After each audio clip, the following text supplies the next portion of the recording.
What's up? Hopefully the Wi-Fi is going to work here. I'm doing a heck in cooperation.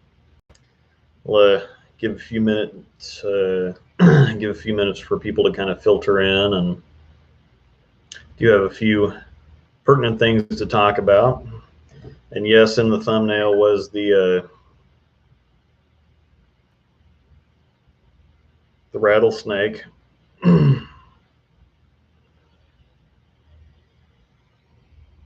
Rattlesnake. I almost stepped on it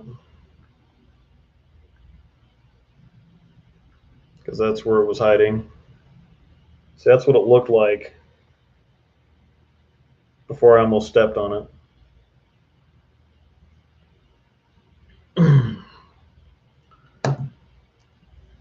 Yeah, I have boots. They're probably not thick enough, but I don't know. Definitely not trying to step on rattlesnakes. So anyway, I am in Liberal, Kansas, which is about as far southwest in Kansas as you can get. We're out here looking at smaller bridges this week, so it's a little slower pace, kind of. We're not looking at all the big stuff. It's kind of the off year for this general area down here to look at the bigger stuff. So Zach got here live finally. This ought to be a good one. So I'll just go ahead and hop right into it. The dark code and the UFO alert have been, the release dates have been pushed back from June 18th to July 2nd, but that's not going to affect review dates. So I'm still going to put the reviews up on Friday.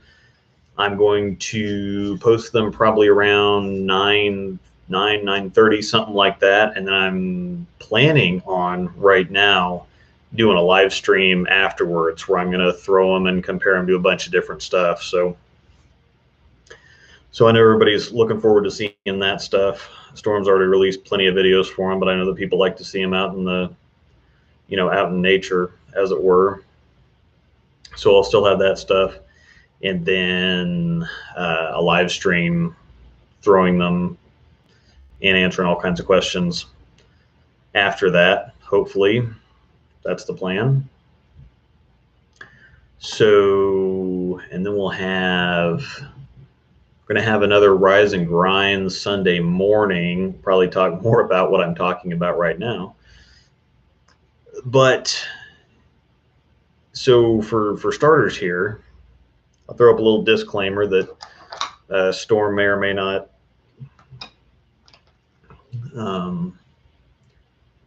whatever the thing is about, may or may not share the views or opinions of said individual or whatever, but they always encourage us to take the high road, HY-ROAD, puns intended. But I'm not gonna, we don't really have a dog in the fight in kind of the incident yesterday, but it does bring up an interesting point that I want to talk about, and that's more I'm not going to get into brand politics and all the nonsense and all the drama and whatever else. See, my watch is even going off and telling me to breathe because I'm annoyed at the general subject matter. But it brought up something that was pretty important that I want to segue into and talk about, which is ball reaction. Ball reaction, ball motion, and what a complicated topic or subject it is. And basically what happened in this video, one company took some shots at another company, but it was the way they did it and kind of the insinuations that they made, or the rather shaky platform that they were using to do it from. And it's hard enough to explain such a complicated, nuanced, in-depth thing like ball motion when to begin with, before having to fight ideas that are put out there like this ball hooks more, so that means it's better. That is the oldest, probably dumbest thing that has ever been, because that's what it used to be. Is back in the day, people would come in and they would want, 20 years ago, they'd want the biggest hook and ball on the wall because back then resin was still getting, still getting popular. People were still figuring, companies were still figuring out what they were doing with stuff. And not only were oils getting thicker and heavier, but synthetic lane surfaces were getting a lot more popular, which are harder than wood. And so between thicker oils, heavier volumes, and synthetic lanes, people couldn't get enough hook. And that's kind of what the standard was for, well, this ball hooks more than this ball. And then that's kind of what everybody kind of went back and forth with was more hook is better. Well, obviously we know that more hook is not better for not necessarily, unless you need more hook, in which case it is better.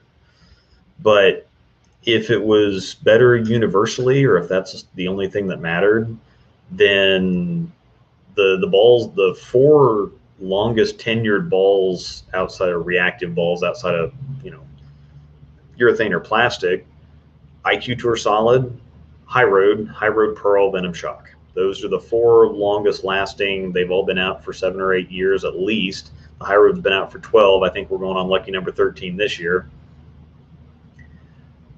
Those are not the most hooking balls out there by a long shot. They're some of the most versatile and most usable balls out there. So just because obviously one ball hooks more than another ball, that doesn't really mean anything. And you can't just compare core numbers either and say, well, this is an accurate comparison because this core looks similar to this core has similar numbers to this one, because you can have something like a High Road and a High Road Max, or High Road Pearl and a High Road Max, which are nothing. I mean, the cores are the same, but the cover stocks are so wildly different that you can't just say, oh, okay, well, look, these core numbers are similar or the same as these core numbers, therefore this is a valid comparison. That's why whenever better is relative. Better is completely relative. It's like, well, it's like asking, if you're asking if one ball is better than another ball, you're basically asking, like, is a 7-iron better than a 9-iron? Well, not yes and no. If you need a 7-iron, yes, it's definitely better than a 9-iron. But if you need a 9-iron, the 7-iron is not going to be better. It's the exact same thing. There are some balls that are more versatile. There are some balls that are more forgiving. There's some that are more usable for more people on the majority of conditions that you're going to see. That's why the balls that I mentioned have been around for so long, because they work for so many people on so many regular league conditions. They're regular league balls that are going to fit the vast majority of bowler games and patterns out there. So they're really versatile balls. That's why they've been around for a while. But you can't boil down ball reaction to saying, well, this ball hooks more than this ball, or this ball backends more than this ball, therefore it's better. If you line up with one ball and then you throw another ball, like if I line up with a UC2 and then I go to throw a High Road Pearl and the UC2 finishes and looks great, and then the High Road Pearl goes too long and finishes soft, that doesn't mean that the UC2 is better than the High Road Pearl. It means that I'm not lined up right with the High Road Pearl. So then if I line up right with the High Road Pearl and then throw the UC2 from that line, the UC2 is going to hook early, it's going to hook too much, it's going to go right through the nose. So how is that kind of comparison any kind of proof of anything but, well, okay, one ball will strike from here, the other ball will not. Hashtag balls are different. That's why there's so many out there. That's why when you go golfing, you carry a number of different golf clubs, because a 7-iron is not, unless you're 10 cup, that's going back. You can put a frickin', if you're 10 cup, you can put a rake and all kinds of different things in your bag and go play around a golf with them. But it's not so much the marketing angle, because companies have been doing this forever. No company is in business and going to say, oh, well, we're trying to sell and promote our product, but another company has, they really make better stuff than we do. So nobody's going to say that. Everybody is in business with the belief that their product is the best product out on the market. There's no other reason to be in business if you think something different, or if you think somebody else's product is better and you don't make any effort to make your product better than theirs, then whatever else. And commercials have been all over the place with companies taking, AT&T has more coverage than Verizon or whatever else. I mean, every company takes shots at every other company trying to show or prove how their product is better. And some of them take some pretty shady angles, and most of them do it kind of indirectly. They just say, well, we're the number one company out there without taking any direct shots at anybody else. And sometimes they use it to great comedic effect. You see a lot of these companies on Twitter that kind of take shots back and forth at each other, like McDonald's and Wendy's. And, I saw a meme just a little bit earlier where McDonald's says we sell chicken sandwiches on Sunday, and Chick-fil-A, it's on their signboards or whatever, and they say we sell chicken sandwiches on Sunday, and Chick-fil-A, which I'm assuming is across the street, put, well, our ice cream machines always work. So sometimes it can be fun, sometimes it can be whatever else. But the problem that I have with this is not one brand trying to say that they have a better product or not even taking specific shots. It's the way that they did it. And the bowling industry already fights hard enough trying to teach people proper good ball reaction, and that it doesn't really have anything to do with more hook and more backhand. All that stuff is only good when you're in the specific situation that needs or warrants it. Sure, you could tee off with a putter if you wanted to, but it's not the best club for that. You could chip with a putter, or you could chip with a driver if you wanted to, but it wouldn't be the best club in that specific situation. That's not saying, well, because I chipped with a sand wedge or a pitching wedge in a situation where I would need a sand wedge or a pitching wedge, therefore this club is better than this other club. That's exactly what they're trying to say here, and it just doesn't make any sense. And cover formulas are wildly different. And like I said, the Axiom and Axiom Pearl both have exactly the same core. Just like I said earlier with the High Road Max and the High Road Pearl, the covers are different. When you have different formulas, you have different hook potentials, and you can't just look at a core and say, well, these numbers are similar to the numbers from this other ball, and the cover stock formula is different, and the out of box surface is different, and whatever else, and we're just going to go on ahead and put this up and say, because this ball hooks more from this particular line, because we lined up based on our ball's reaction, and then we tried to throw another ball in the same spot, we'll see our ball struck and this other ball didn't, so therefore our ball's better. That is the most mind-numbingly ridiculous. I would say it's ridiculous, even beyond ridiculous, to make those insinuations or even put that out there in the first place. Thankfully enough, people aren't buying. By and large, people aren't buying it or understand that there's so much more to ball reaction than that. But some people don't understand. Some people are going to look at that and say, oh, well, yeah, this ball hooked more, so therefore this is a better ball or a better product than this other ball. And companies even used to do that themselves when marketing new equipment of theirs versus old equipment of theirs. They would throw the new equipment, it's like, oh, it's hooking more, look at this. And they'd show their old equipment and say, oh, it's not hooking as much, or it's leaving flat corners. And it's like, okay, well, if it's leaving a flat corner, move right or slow down or make an adjustment or something. That's not, I think that they figured out that that's not the right way to, market something. And again, you can't, if you go to screw in a flat head screw with a Phillips head screwdriver, it's probably not going to work out very good. And that doesn't mean that the flat head is better than a Phillips head. It just means it's the right tool for the job. We sell an IQ Tour in the same line at the same price point as an Axiom. Axiom hooks crazy, insane more than an IQ Tour. But if you're in a situation where you need an IQ Tour, just saying, oh, well, the Axiom hooks better, the Axiom hooks more, so it's better, so you need to use that one. It's like, well, no, it's hooking off the planet. It's going through the nose and leaving splits. It doesn't mean it's a bad ball. It might be the wrong ball for the condition. You might be throwing it wrong. It may fit another bowler better. And what's even more, you, depending on your game, can be throwing an IQ Tour Solid on the very same condition, the same lanes, and having the same success as someone else throwing an Axiom. I'm not going to look at, Phil Mickelson, who, won the PGA Championship, which was freaking cool. I'm not going to look at him and think, well, he can hit a 9-iron 180 yards. I need a frickin' 5-iron or a 6-iron or something to hit 180 yards. And that's actually if I hit it well. I might need to hit it twice to get it 180 yards.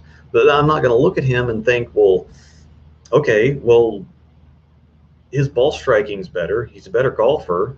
He's naturally going to hit it longer. So I have to use a different piece of equipment to try to, get close to what he's doing.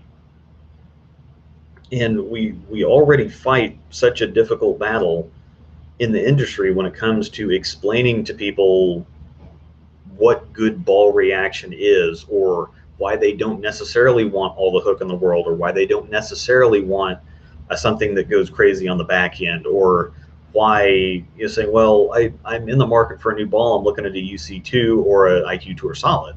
Like, well, those two ball, are you just looking to buy a ball? Because those are two of the most different reactions on the market right now. But if somebody were to see a video like that basically says our ball hooks more, so therefore it's better.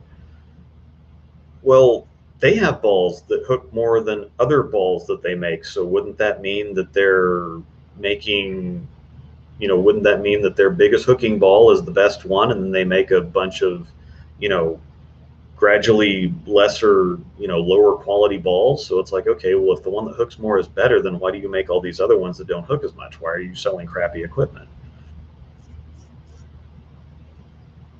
So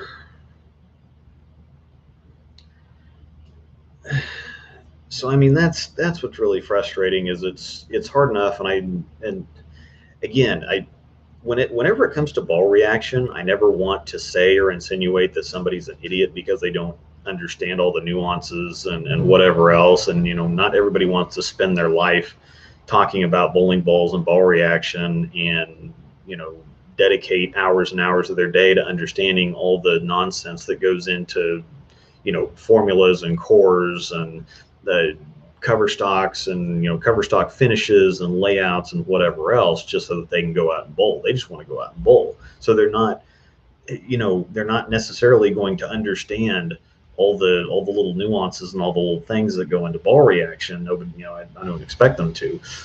But there's a big difference between being ignorant and stupid. Ignorant is, and people use those interchangeably. Again, ignorant does not mean stupid. Ignorant just means you don't know something, and that's perfectly okay. But in order to teach someone something, everybody has to be on the same wavelength, or everyone that considers themselves teachers or instructors or whatever else has to be on similar wavelengths. And so you'll notice that a lot of the better coaches in the world might disagree a little bit on some of the finer details of how you get from A to B, but you'll find the vast majority of them that if you went and asked every single one of them, which ball's better than another one, you should get the same universal answer of, well, it really depends. And when people ask me, well, what's a better ball, like the UC2 or the Parallax? For me, the UC2 is, but for Liz Johnson, the Parallax, or the Parallax Effect rather, she shot 780 something, a 300, winning a PWBA tournament a couple weeks ago. And so that was the best ball for her at the time, in that situation, on that condition, in that step ladder. Next tournament she goes to, she might not get anywhere close to it. So, I mean, if you're doing an accurate, realistic comparison, then that's one thing. That's why whenever I do my reviews, I play all over the lane and then try to identify, like, in my newer videos coming up, the Dark Code hooks a bunch. It's probably the strongest shiny ball that I've ever thrown. The UFO Alert is a strong shiny ball, but it plays better further outside than the Dark Code does. The Dark Code needs more angle for me to throw it on the condition that I was throwing it on, and it will need, just because it's a stronger ball, you're either going to need more speed, less revs, more oil, whatever else, to be able to use it versus the UFO Alert. And that doesn't mean that it's a better ball than the Alert. I think that I'm going to see more use out of the Alert because I see a bunch of use out of the idle synergy, but sometimes it's a little long and too weak for lead conditions, depending on what pair I'm on. And so I can see where the UFO alert is going to work really well in those situations because I already like the synergy so much and throw it so much. The dark code is really strong. It's going to take a different set of circumstances for me to be able to throw that ball. And it doesn't mean that the UFO alert is better than the dark code. It means that in that situation, in that, from that specific angle or whatever else, that's going to be the better option for me at the time. Now, some other people that throw the ball harder or, that have a lower rev rate, the alert may not hook enough for them. So it might be the dark code might be the perfect ball for them. And so that's why whenever someone asks me what ball is better, this ball or that ball, I always say better is relative. Better is just pertains to your game and the situation. It doesn't there's not a quality difference between a UC2 and an Electrify Pearl. It all comes down to the need in that specific situation. So and some balls are naturally going to last longer than some other balls. Take the UFO, for example. The UFO is one of the strongest balls I've ever thrown. You're going to need just an insane amount of speed or a low rev rate or a ton of oil to be able to throw that ball. It just because, and I like it, I just wasn't ever able to throw it.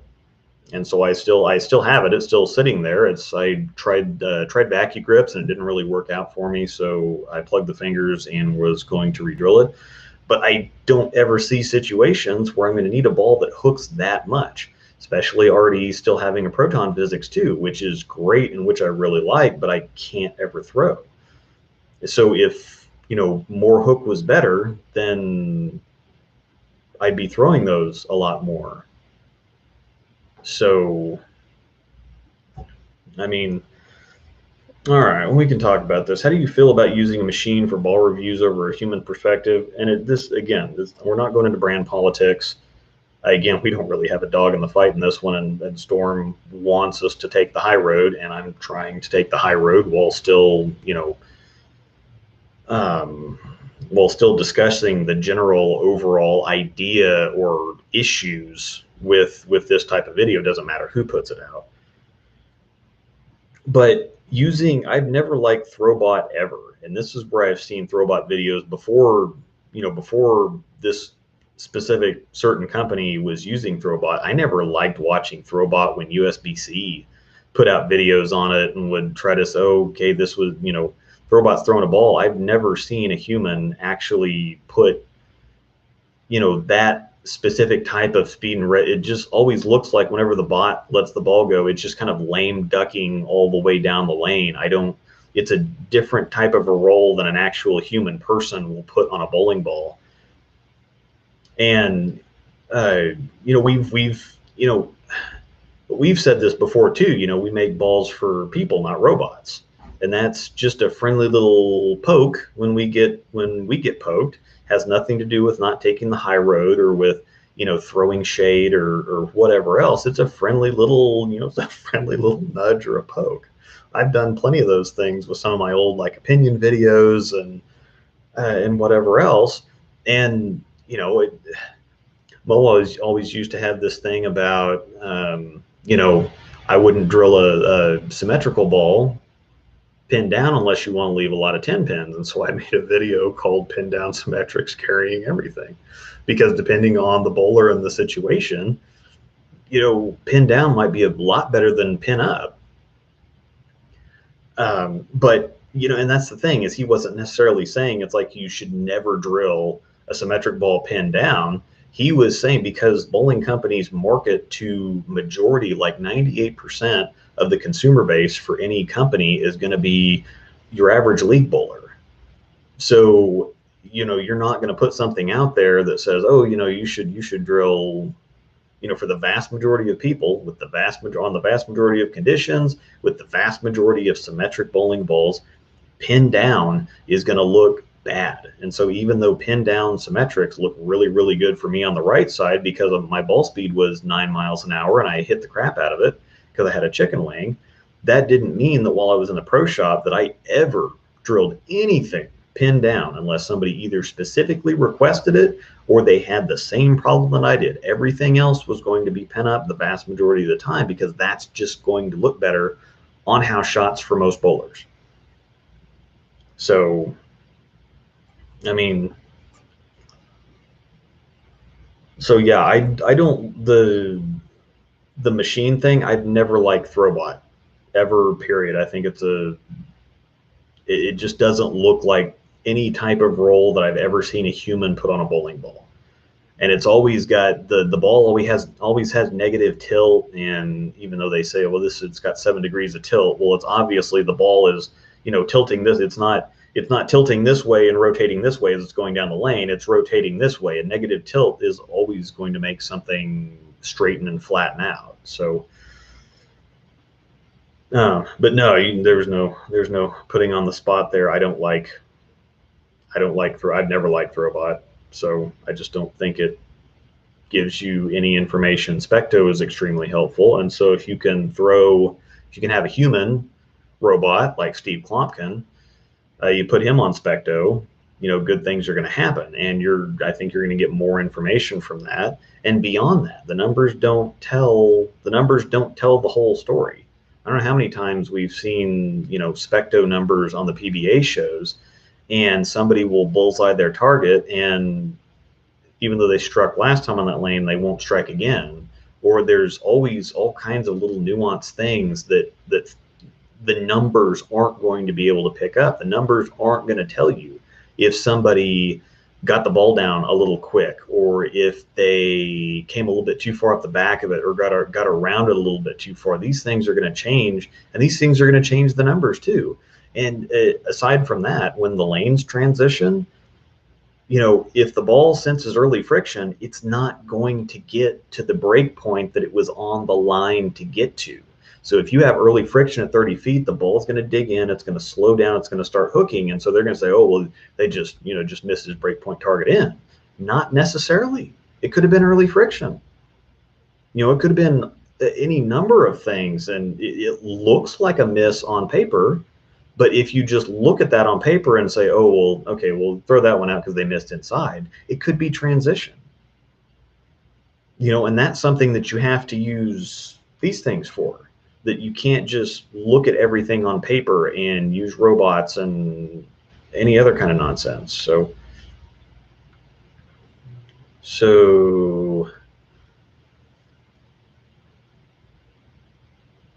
let's see. Both ridiculous and ludicrous. Beyond ridiculous, one might say.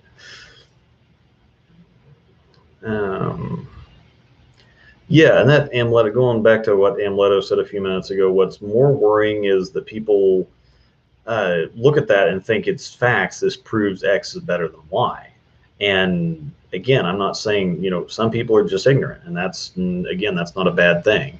It just means that they don't know something. Well, when they don't know something, videos like that don't help anything, especially when they just support the worst, most basic ideas out there.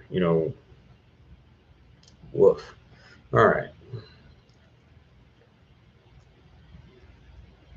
Let's see. Specifically, what would you do to a UFO surface when it seems to do nothing, just blah, completely rolls like a log on friction, but does boom even 2 inches on the back end? It's one of those situations where if a UFO is not working out, it's not going to work out on the vast majority of things. You're going to have a lot of speed or a lot of oil or whatever else. If I wouldn't do anything to, there's all kinds of things that I could try to do to.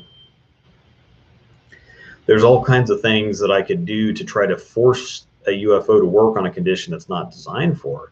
But the best thing to do would be just put it back in the bag and go grab something else that's designed to work for that specific situation or that specific condition.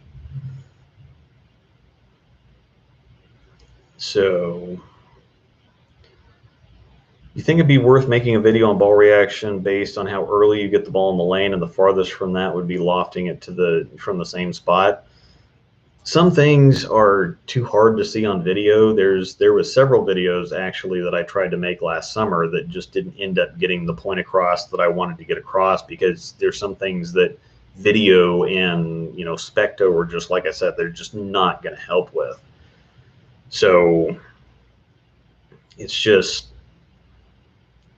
some things just don't come across well on video. Some things you have to have, some things people have to experience it themselves. You have to put them on the lane with the ball and show them exactly what you're talking about, because they won't even be able to, if you're putting yourself out there and you're throwing the ball and telling them to just watch, sometimes feeling it is totally different from even watching on a video. There's been several times where I've sworn it's like, okay, well, this ball is pretty different from this ball, and I'll go out there and I'll film, and then I'll sit down and write my review and what I felt, and I'll go look at them on video. I'm like, well, these don't look any different at all on video. I felt tons of differences out there on the lane that I just spent a half an hour writing 5 or 6 minutes of script for, a review for, just to put them on the video and go to put this together. I'm like, well, I'm going to sound like an idiot trying to tell people all the differences in these balls that don't look any different on video. Sometimes it's just a little too hard. Is the dark code stronger than the UFO? No. I think the cover stock technically is stronger, but the UFO, it has surface on it, plus it's a solid. Again, solid hybrid pearl doesn't matter unless you're talking about the same actual cover stock formula, because the Omega Crux is a pearl and the UC2 is also a pearl. And those two are the most opposite ball reactions that you could ever conceivably find ever. So, do you have any videos on the best balls for bowling on THS? And no, because that's kind of exactly what we're talking about here, is best or better or whatever else is completely, it's all relative. It's all relative to what, because Jonathan Hawes' wife uses a UFO on a house shot because she throws it hard and doesn't have a whole lot of revs, and so that balances out everything for her. Where on the same condition, my wife would be using an IQ Emerald or something. So those balls are completely different from each other, but my wife throws it slower and she's got a higher rev rate. So better or best or whatever else is completely 100% relative to your game, the conditions, any other number of things. So is there anything you can do to help ball returns from not chewing up your ball, or is that just part of the game and deal with it? Well, if it's chewing up your ball, it means that they should probably fix something. Even though you're throwing, maybe from one perspective, you're throwing a hard heavy object at several other hard heavy objects into machinery designed to withstand impact from multiple hard heavy objects, and then people expect the ball to come back all perfect and shiny and not have any nicks or scratches or whatever. A ball can have labels engraved on it everywhere, and they get one little scratch on the ball and it's like, oh my god, my ball is damaged, whatever else. It's like, well, they damaged the living crap out of it before they sent it out of the factory. It's just got paint in it and it says words. So if the ball returns is chewing up your equipment, then there's probably screws loose or any number of things that should be fixed, because some damage is part of the game, but a lot of damage is a different story. So random question: when a beloved ball like the Idol gets discontinued, does the manufacturer keep a stash for the pro staffers, or is it up to bowlers to stash them? I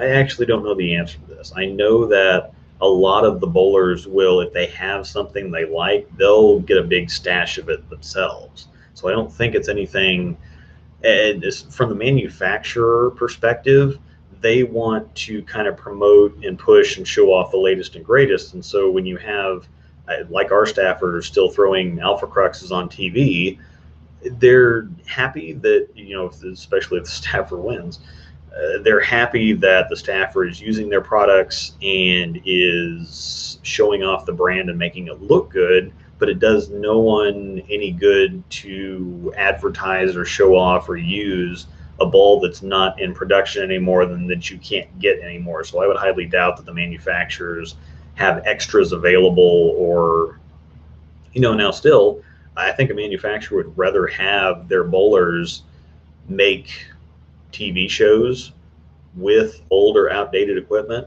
versus not making the shows at all. So I think it's part of just putting the brand out there and being brand forward and saying, yeah, I mean, we've got newer stuff, but the old stuff is pretty good too. So, um,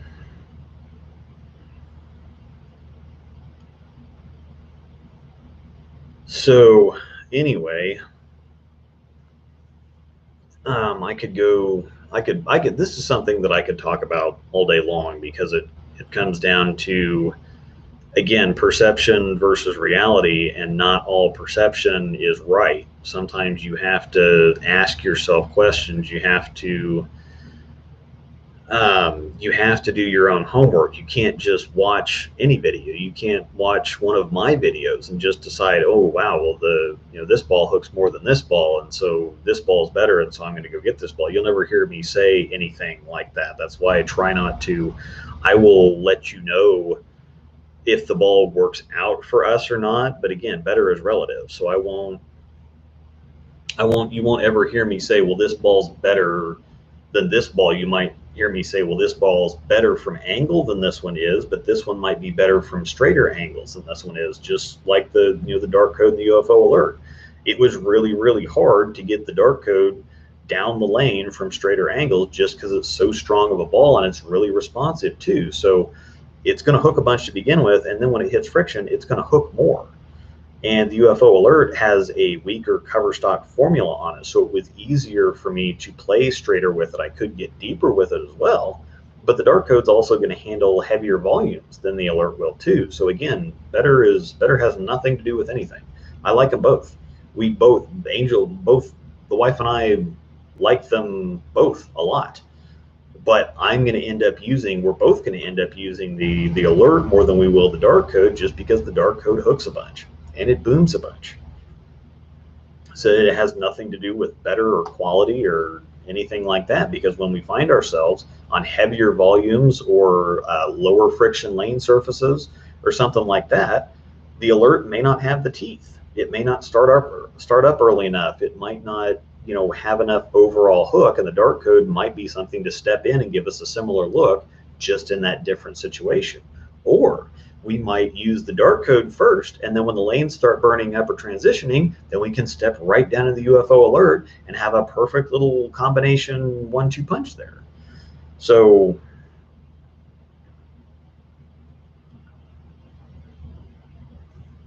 UFO acts like the weakest ball we own. My son throws it on a heavy house shot, high rev, two-handed lefty, but any friction, it rolls out at the arrows, even slower speed, and the oil's still dead.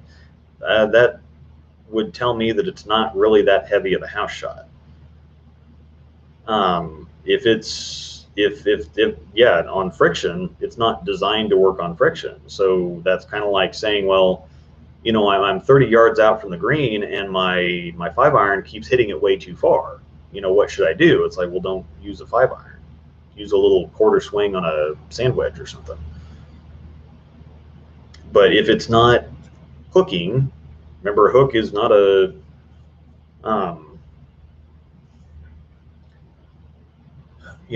if it's a lighter volume, and it might be a heavy house shot, but hook and back end are not the same thing either. It might be that it's having more traction, it's not covering boards like you expect it to, but that's why ball reaction is so tricky. Heavy oil balls are designed to hook. Hook is not the same as covering boards, it's not the same as back end. It's getting traction through that volume and being controllable and consistent, when other weaker balls are too sharp or go too long or are too inconsistent.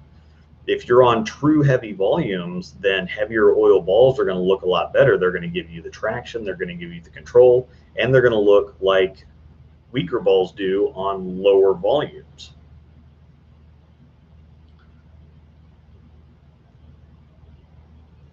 So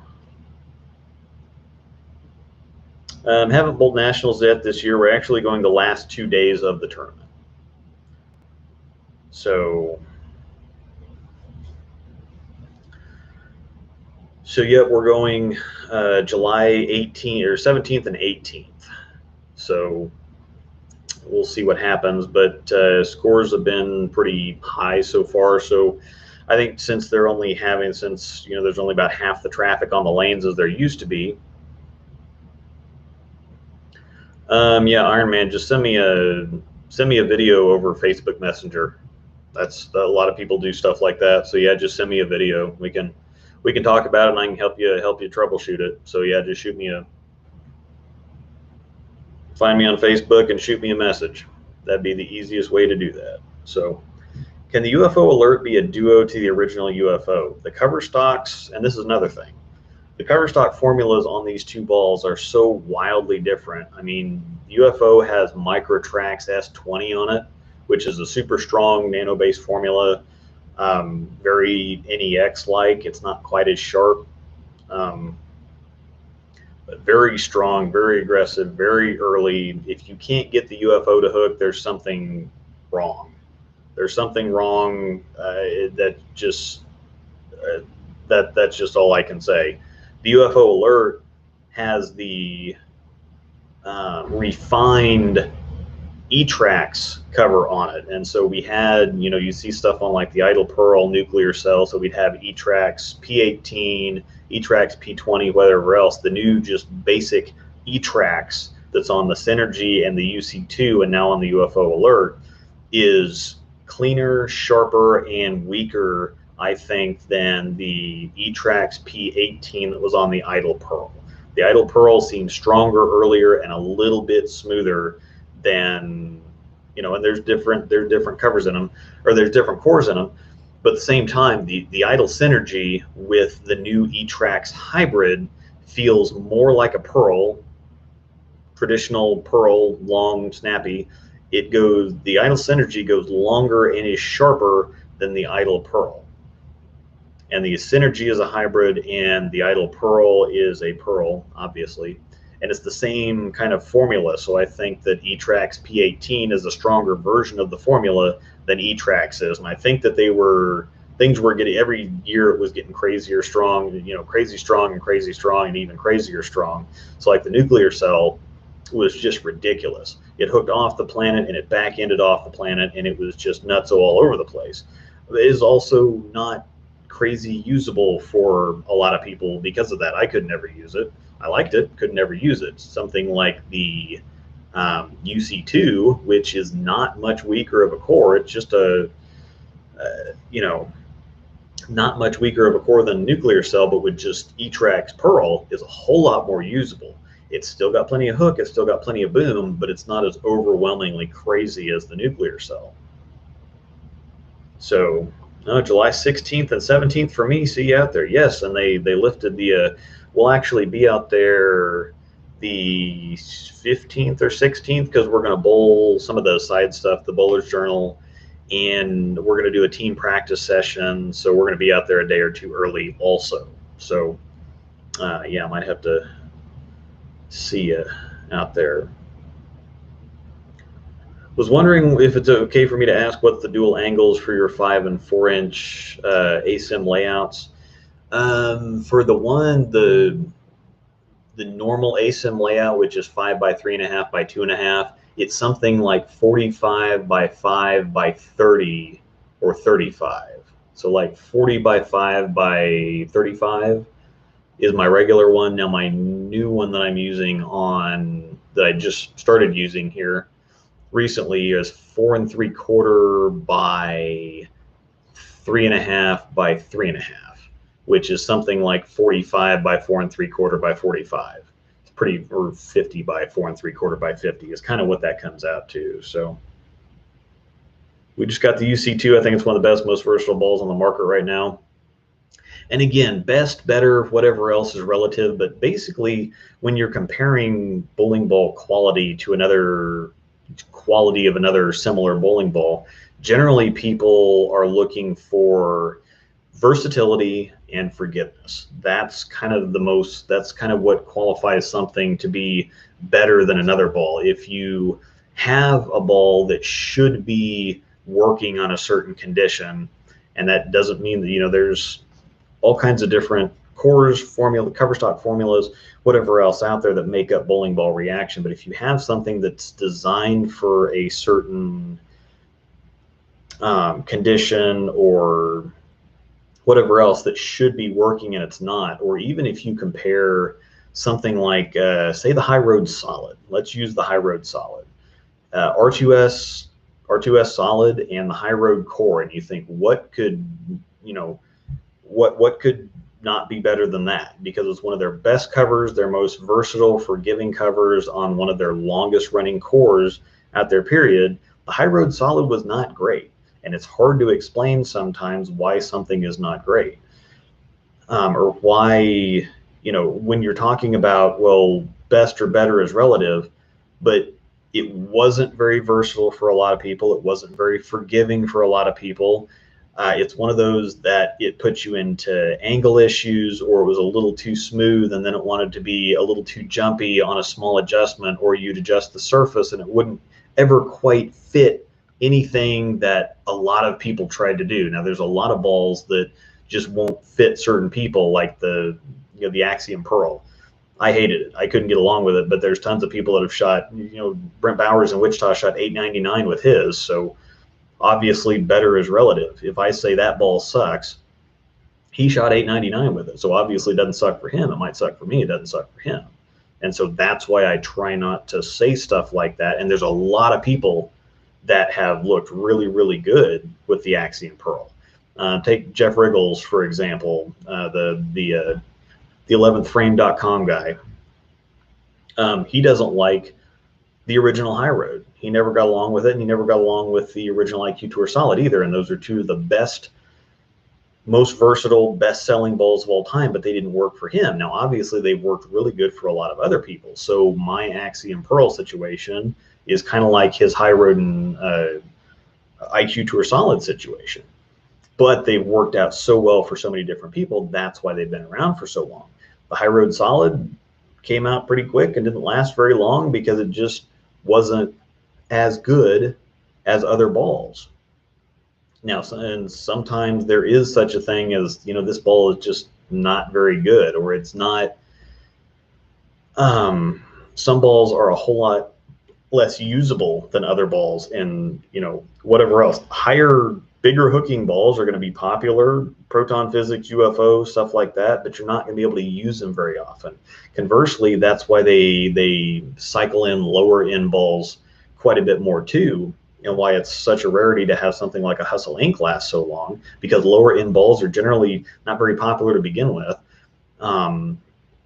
and they're just not quite strong enough for the average bowler to use them very much on typical league conditions.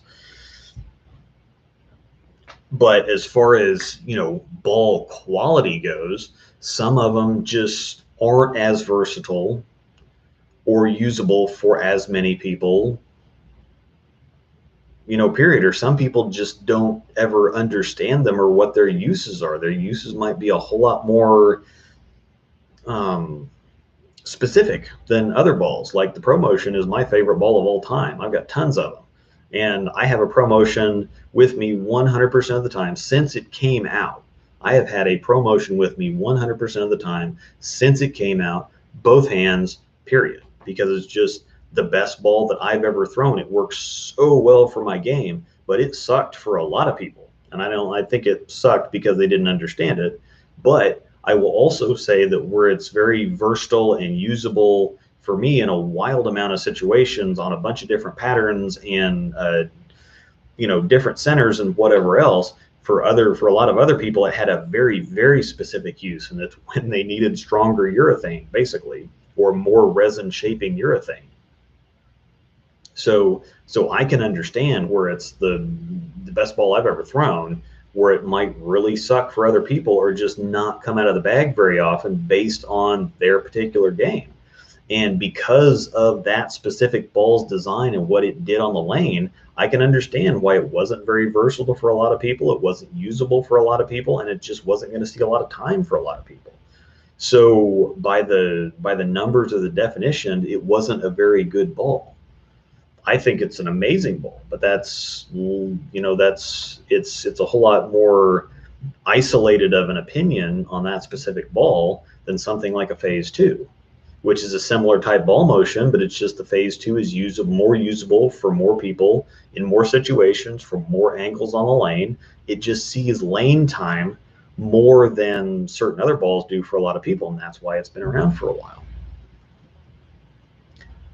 So Chris Beans on Bowler's Mart said the new Electrify Solid is a replacement for the Hustle-Link. Do you think the same? It's the closest you're going to get. I thought that it was coming with I had thought that it was going to be like a 3000 grit sanded surface, just because it looks like that picture, really. But it's polished Electrify Solid. Those cores are very similar. Reactor Solid is very similar to the Hustle-Link cover, so I think it's definitely going to be the closest. It's a low end polished solid, and the numbers are really close. So that's definitely about as close as you're going to get. Now, whether it's like a direct replacement for the Hustle-Link, the jury will be out on that. But I'm sure that everybody's going to want to know that. I don't think I still have a Hustle. I might have. Yeah, I have a Hustle-Link. Maybe it might be gone. I'd have to ask the wife. I'm not sure. Yeah, love my Axiom Pearl, thinking of getting in it. Getting an Axiom Solid. See, I like the Axiom Solid, just too much ball. So the things that I had to do to try to make the Axiom Solid work made it not work for me. And so that's the case where I just go get another ball or something.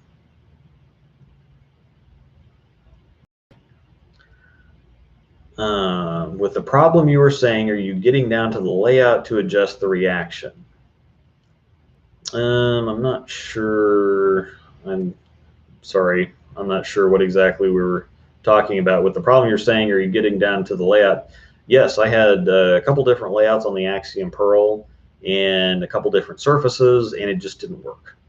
It just didn't work. The core is a little too forward for me. I had better options too, and not saying it was a terrible ball or I couldn't get it to work. It just sometimes you have better options too, and that's a whole other can of worms to get into.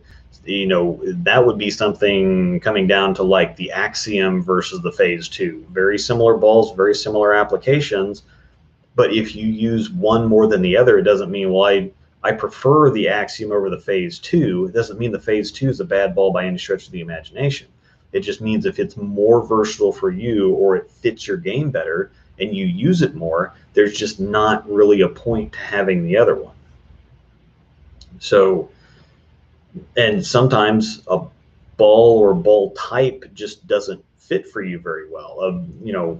My wife loves all things IQ because they're a low RG, which gets the ball revving earlier, controls the mid lane better, rolls better, whatever else for her particular game. And then the lower differential keeps it from going too much. She's got kind of a rev heavy game because she throws it slow and she does get a decent amount of revs on it. And so most of the time she gets into trouble with stuff that booms too much on the back end, because then just to get it down the lane, she has to get left. Well, when she gets left, then she plays more angle. And especially on a house shot, you get into more volume.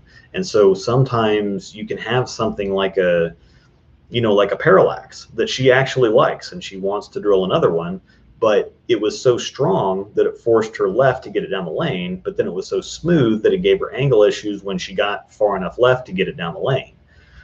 And so, people can say, okay, well, well, how about a different layout or how about a different surface or something like that? And it's like, well, you can use a 7-iron in a situation where you really need a 9-iron, but you're going to have to do several different things to make it work in a situation where something else is just going to work better.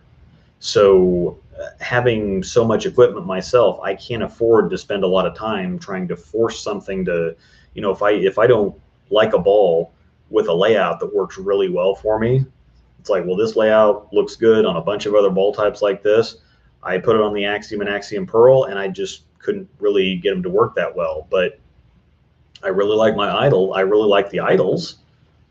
So, I can't afford to spend too much time trying to tinker with something else to get it to work when I already have stuff that I trust, that I know that works really well for me. So if something, given a certain set of circumstances, I'm like, okay, well, if I set all this stuff up right, again, it's one of those things where if I take out a UFO alert and I put a trusted layout on it, which I did, I know that I like the core because I like the UFO, could never throw it, it was too strong, but I liked the core when I could. So when I was testing it, and doing the ball review videos, I think I put down the national singles and doubles pattern. It looked really good and I liked it, but I'm not going to see that stuff except at nationals. And so I have a core that I like, I have a layout that I like, I have a cover stock that I like because I love the idle synergy. I shot a couple of 790s and 770s and almost shot 300 with it a half a dozen times and whatever else. So I know I like that cover. So cover, layout, whatever else, and taking it to a center where all those things combined are going to look really good. If it for some reason didn't look good for me, then that's one of those things where it's like, well, I mean, if I put all my ducks in a row and this doesn't look good, then it's just not going to happen with this ball. I can try a different layout, or I can try a different surface, or whatever else, but there's no reason to tinker around with something when I've already aligned the stars. It may not be, it just may be something that doesn't work out for me. So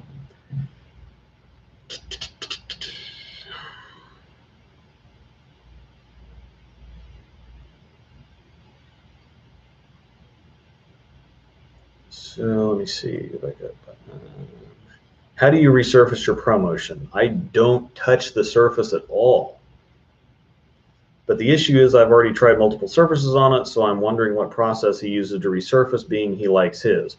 I don't touch mine. That's kind of an unwritten. If I do touch it, I use React-to-Scuff to clean it real well and to kind of freshen up the cover without like actually adding surface to it, because it's such an early and smooth ball that if you go to sand it, it gets really early and really, really slow. You kind of turn it in when you take some hard surface to it, you kind of turn it into urethane. And so that's what a lot of people, it's like, well, it hooked up the arrows and then went dead straight. It's like, well, it's very urethane-y.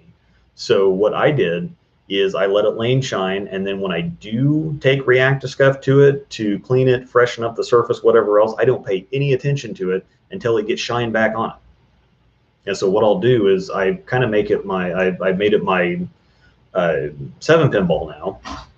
So I'll throw it at my 7 pins, and if I do change the surface on it, I won't actually use it for a strike ball until I get shine back on it shooting at spares. So I think the cell core is done, or maybe one more ball, possibly. I mean, the Crux core keeps coming back, the Code core keeps coming back, and so it's popular stuff. So next time they put cell on a ball, it's going to sell. See what I did there? But so yeah, gave my nuclear cell didn't look good for me. Gave it to my brother, and he shot his second highest series all time with it, and it's his main ball now. Yeah, and sometimes that's just the way things work. And also, you develop a certain familiarity with things, and that's the thing, is if you can put all these ducks in a row and say, well, this layout looks really good for me on virtually everything else. I really like this core, I really like this cover, whatever else, I really like bowling, all this stuff works at this center. If the combination of all of that doesn't look good, then it's probably, it's probably just not going to work out for you. Now, some people will write off something, but there's also some things like the issue with the UFO not hooking. That doesn't sound, there's something that sounds wrong with that. And there's a difference between saying, okay, well, I can believe that, that sounds good, whatever else. And so when everything sounds good and it just doesn't look good, it's like, it might just be a case of, well, it just doesn't match up. So you might move on. But when somebody says, well, we bowl on a heavy volume and can't get the UFO to hook, that starts putting off warning bells in my head. And so that's why I do want to, whenever you get around to it, I do want to see video, because that intrigues me, especially if you can get other balls to hook and that one is not hooking. Then that would be something that would tell me, it's like, well, maybe there's not as much volume out there as I think, or maybe the layout's wrong, or maybe, you know, whatever else. So yep, I have a water sanded 2000. Definitely use a different surface. Yeah, if that's the promotion you're talking about, let it shine up. Do not touch the surface. Do not touch this. That's promotion 101 is let it shine up. Let it shine up and be whatever it is when it shines up, because it's going to be awesome. So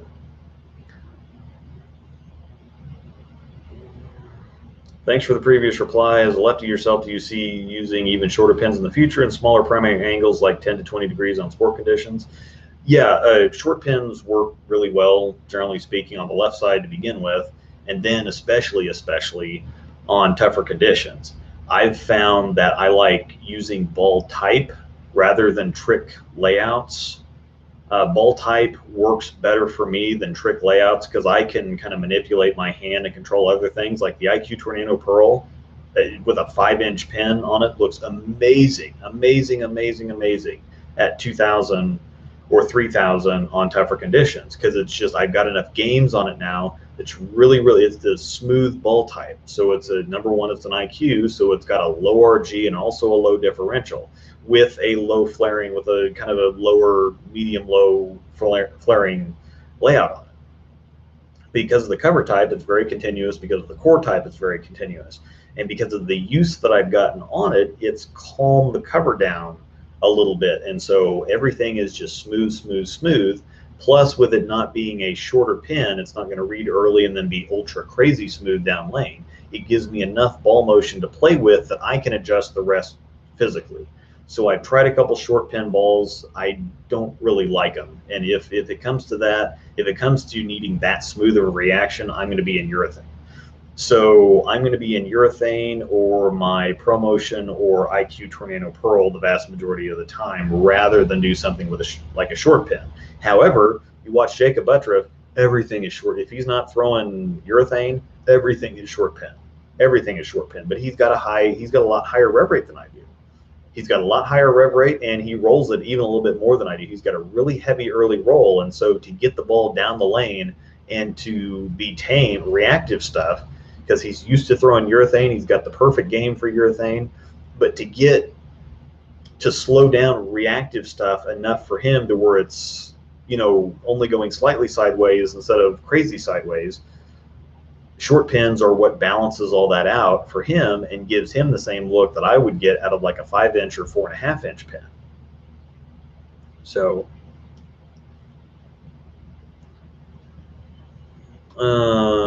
you like the Pro? Yes, ProMotion's favorite ball all time. The Trend, I never got to throw that much because I didn't. My wife really likes hers and she throws hers quite a bit, but I don't get down to balls that weak very often. I really like the High Road Pearl too. The first time I was a lefty, I threw that a lot. The weakest ball that I currently throw or ever find myself getting down to right now is an Idle Synergy. And it's still a fairly strong ball, but I kind of like keeping my speed up and playing straighter angles on the left side of the lane because that's just kind of what works. I can get in and get on it, but the Trend is even a weaker of a ball than the Synergy. So I liked it. I just didn't ever find myself using it, so there was no reason to carry it around. So once again, like we've been talking about the entire time, more hook is better. That's what we've been talking about the entire time. But only to a certain degree. I use a lot of the Idle Synergy, the ProMotion, the IQ Tornado Pearl, Insight, stuff like that. I'm going to start using the UFO alert a bunch. I'm going to take the dark code and see what happens. It's probably going to be too strong most of the time unless I learn some tricks or something. But that's the kind of range that I stay in. I like the R2S type. R2S E-Tracks are my favorite covers just because they're the most usable. They give you strength without giving you too much strength. So I like stronger covers, but I just don't get to use them very often. So stronger is only better if that's what you need. And that's kind of the whole point of this, is that, you know, if you ask a pro what their favorite ball is, it's going to be the one that's striking the most and winning me the most money right now. And that could be a completely different ball from week to week. for, Chris Prather. 1 week, or Frankie, Francois Lavoie. 1 week it might be a phase 2, then it might be a high road, then it might be a trend, then it might be an alpha crux. He's done really well with all of these. Astrophysics. It just depends on the certain situation that you're in, the conditions you're on, and your game. So putting a ball next to another ball, if again, if I go line up with my UC2 and then try to throw my dark code on the same line, the dark code is going to hook several feet earlier and probably go through the nose and leave me a split. And I'm like, well, this just goes to show that more hook is worse. You see, I lined up with my UC2 and the dark code left me a split, so it's obviously a bad ball. Obviously means the UC2 is better. It's like, well, if you line up to strike with the dark code and then all of a sudden the UC2 blows through the spot, which that's hard to imagine the UC2 blowing through the spot, but it's going to push several feet further down the lane, and even though it's got a lot of back end, it's probably not going to make it back in time, or it's probably not going to hook. It's definitely not going to hook the same amount as the dark code will. So if you line up to strike with the dark code, the UC2 is probably going to be too long and a little bit too light. And so you can that's one of those things where you can create any narrative that you want to create. It's just like, again, going out and standing, say you hit your 7-iron 180 yards and you're out on the range and whatever else, and you're shooting at the 180-yard flag, and you keep getting close every time with your 7-iron, then you take out your 9-iron and you're like, well, see, this club's crap. I'm not even getting close to 180 now. Every golfer out there knows, well, that's stupid. If you're trying to hit 180, then use the club that hits at 180. Don't use a 9-iron and then complain about it not hitting the ball far enough. Like, that's, you would irritate a golfer very quickly by going out there and, oh yeah, I'm a teeing off with my, I've been hitting my putter off the tee, and it's just not, I can't get any air under it. It just kind of comes off straight and worm burns and slows down and stops, and a golfer would just have their mind blown. But again, when somebody will say it's well, I'm out there, I went to nationals and I was trying to throw my high road pearl on the singles and doubles shot. It just wasn't hooking enough. It just skate all the way down the lane, and sometimes it hook a lot, and other times it just kind of spin and not do anything. It's just, I'm just going to give it away. It's a piece of crap. But since bowling ball reaction is a whole lot harder to understand than something very obvious and apparent like golf, you can see everything in golf. You can see where the sand's at. You can see where the long grass is, where the short grass is at. You can see the hills and the valleys and the taper of the green and sand, water, whatever else. Everything's visible, and a 9-iron is not going to hit it as far as a 7-iron is with the same ball and the same swing. But because ball reaction is a whole lot tougher to keep track of or to understand, especially at a higher level, things like this ball is better because it hooks more is just flat out dangerous almost. Because there's a lot of people that spend a whole lot of money on bowling balls, and if they go out and think, well, I'm going to buy this ball because it, this one hooks more than this other one, and that means it's going to be better. What if it ends up hooking too much for them because they just watched some video and didn't go talk to somebody first that knows their game, knows what they're bowling on, and knows what they need? If you have, again, if you're say you're interested in the UFO alert, but you've already got a halo pearl, an astrophysics, a UC2, whatever else, I'm probably going to talk you into something else, because it's like, well, the UFO alert is a great ball. I like mine. I think I'm going to be throwing it a lot. However, if you've already got those other balls and you're looking for something different, something that hooks more or hooks less or is a little bit smoother, because all those are pretty big back end balls, you might need something like an IQ Tornado Pearl or an Axiom or a Phase 2 or something different. And it doesn't mean that the UFO alert's not as good as the UC2 or the Astro or the Halo Pearl or whatever else. It just may not be what you need.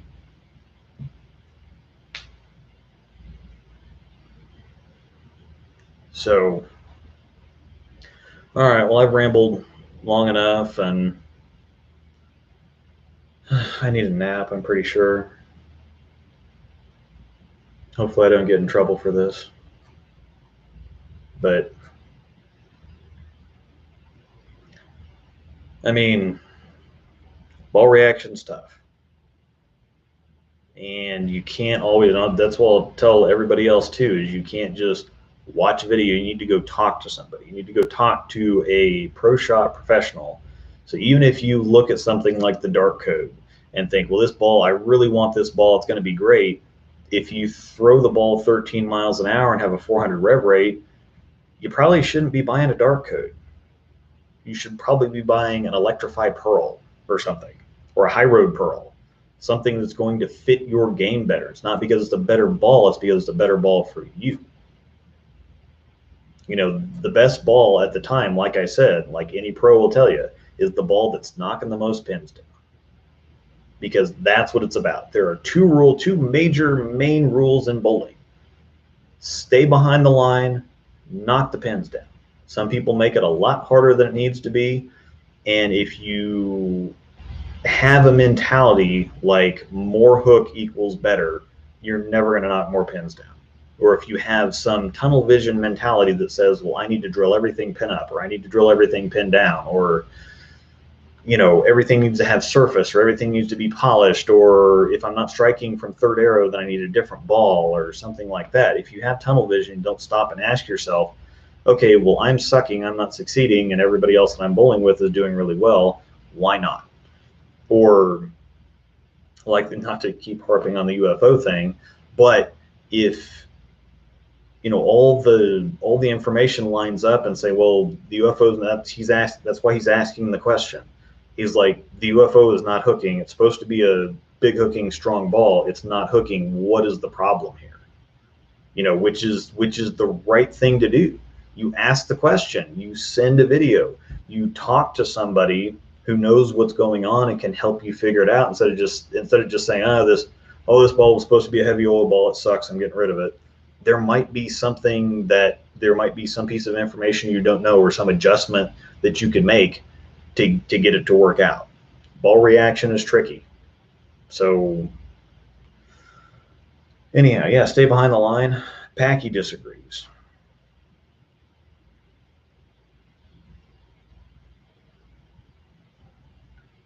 So, oh yeah, when am I? Oh yeah, yeah. So the Dark Code and UFO Alert got pushed back to July 2nd because they've had so many pre-orders and so much volume, so many orders from distributors, that they're not going to be able to satisfy them all. So they need a couple more weeks of production to make sure that they've got the numbers that they need to go ahead and send them out, so that when the balls release, more people can have them, because they found themselves in a weird predicament with the Zen, which, based on I think it ended up, I think they knew it was going to be popular, but they didn't know it was going to be nutso crazy popular. With the Dark Code, they knew it was going to be popular, but they didn't know it was going to be this popular. And that's also going to push back UFO Alert production too, because you probably shouldn't sleep on that one. It's pretty good. So anyhow, I will have videos up on Friday, and then we're going to have a live stream throwing the stuff after the videos, so that we can try a few different things and see that it's not just editing magic, and I'm not just trying to edit together a bunch of strikes to show you the ball's better than it is. We're going to get on the live stream, and we're going to actually throw them in person and compare them to a lot of other balls and answer questions and do all of this live, so that you can see it's not smoke and mirrors or waving hands or whatever else. So anyhow, thanks a bunch, everybody, for watching. I hope you learned something. Again, I'm not trying to, I hate drama, I hate brand politics, but this particular incident brought up something that I thought needed to be talked about and addressed. Because, again, if you're in business and you don't think that your product is better than somebody else's, then you probably shouldn't be in business, or you should improve the quality of your product.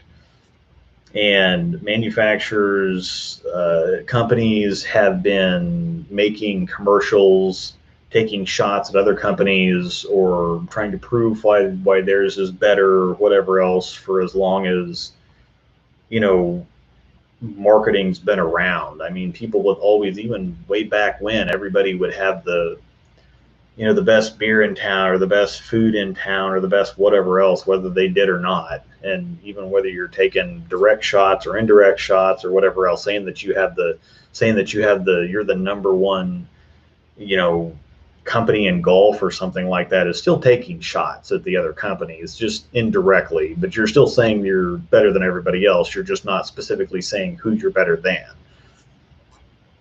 So that doesn't, I mean, God, I could really, I could lay a burnout here, but I'd better not.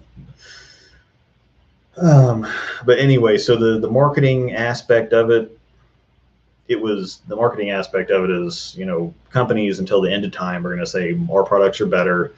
This other company doesn't do it as well as we do, but the basis that was used, or the measuring stick or the qualifier that was used in this specific instance was bad. It was just bad. And I think that's what has everybody up, because all the, people poke and they go back and forth, and Wendy's and McDonald's have Twitter feuds and whatever else, but it's all in good fun. And they do have, the Wendy's has the angle that, fresh, never frozen beef. Fresh, never frozen beef makes better hamburgers than if you use frozen patties. That's just a fact. Some people might like frozen patties. I don't know, but if you get fresh meat, it tastes better, and there's science behind that it tastes better than freezing meat and then thawing it and then making a burger with it. There's certain things that, chemically or whatever else, that freezing does to meat. So if you never freeze it, it's going to be fresher, it's going to taste better. And so you can use those little things to poke around, but when your whole angle is, again, if a golf manufacturer took their 7-iron versus another company's 9-iron and said, well, our 7-iron hits the ball further than this other company's 9-iron, so that means that our 7-iron is a better club than their 9-iron. That's ridiculous, beyond ridiculous, ludicrous, whatever else you want to say. So I think I'm glad that most people are on the same page on that, or kind of understand that. So anyhow, so I'm going to go on ahead and call it quits once again before I get in trouble or draw too much attention to myself. But ball reaction's tricky. You always need a second opinion. You can't watch any video out there, and just decide that you need to go buy a ball. You need to talk to your pro shops. You need to talk to your pro shops, and you can talk to the people in the videos, and that's why I go so far out of my way to try to, because a ball is not, if I have the dark code and you get the dark code, it's going to react similar for you, but it's not going to act exactly the same. You may have a different game, you might bowl on different surface, different conditions, whatever else. So you might have overlap already in your bag, so you need to either ask questions and say, okay, well, I have this ball, this ball, this ball. I usually use this ball, which will let me know, okay, well, if you normally use a high road pearl strength of ball, dark code's probably gonna be way too much for you. But if you normally use a nuclear cell strength ball, then it's like, okay, well, we're gonna be in business here. If you tell me everything else that you have, if you talk, or you should just go into your pro shop and say, hey, I like the looks of this ball. Here's what I have. I bowl league here. The center. The league conditions. My game. Help me make the best selection, and then help me pick out a layout. Help me pick out a surface.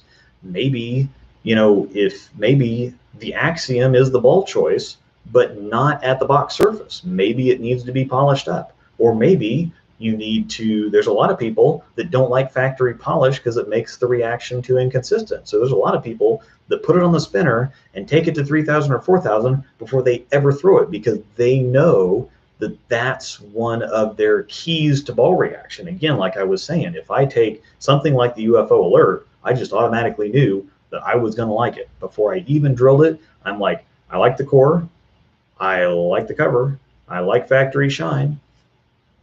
Uh, this layout looks good for me on several similar type balls, and this type of ball, this type of all these details together usually looks good at this house. I knew I was going to like the ball before I even took it out. So some people are like, I know that I don't like factory shine. There's a lot of people that say, I automatically take the ball to 3,000 or 4,000 grit before I even put holes in it.